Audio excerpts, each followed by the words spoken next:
Shri Swami Samarth. Court कचेरीच्या कामात, नोकरी व्यवसायात, वैवाहिक सुखामध्ये किंवा सुख समृद्धीसाठी किंवा तुमच्या कोणत्याही गोष्टीसाठी जर तुम्हाला अडचणी येत असतील, अडथळे येत असतील, तर शनिवारी हा उपाय नक्की करा. तो कोणत्याही शनिवारी केला तर चालेल.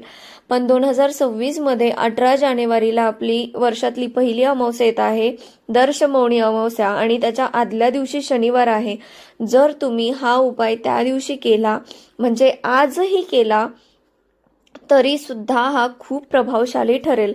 तर पहिली गोष्ट म्हणजे कोर्ट कचेरीच्या कामात जर तुम्हाला यश मिळत नसेल, तर शनिवारी पिंपळाच्या 11 पानांचा हार शनी मंदिरात अर्पण करा आणि ओम श्री ही श्याम शनेश्चराय नमः या मंत्राचा मंत्रजाप करायचा आहे.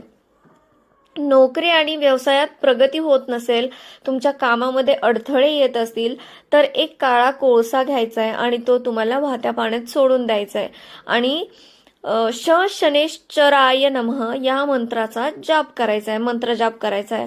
जर तुमच्या वैवाहिक जीवनामध्ये अडचणी येत असतील, तो संसार तुमचा सुखाचा होत नसेल, तर सांसारिक सुखासाठी तुम्हाला वैवाहिक जीवनात मध्ये तुमचा तणाव असेल, तर शनिवारी पिंपळाच्या झाडाजवळ काळे तीळ आणि पाणी अर्पण करायचंय.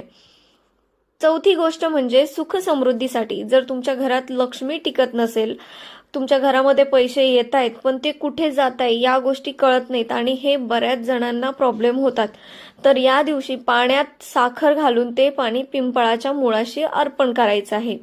तर या गोष्टी केल्यामुळे तुमचे हे प्रॉब्लेम सॉल्व्ह होतील. आणि या दिवशी कोणतेही वाद घालायचे नाहीत आणि जास्तीत जास्त असल्यास गरिबांना अन्न किंवा काळे तीळ दान करा.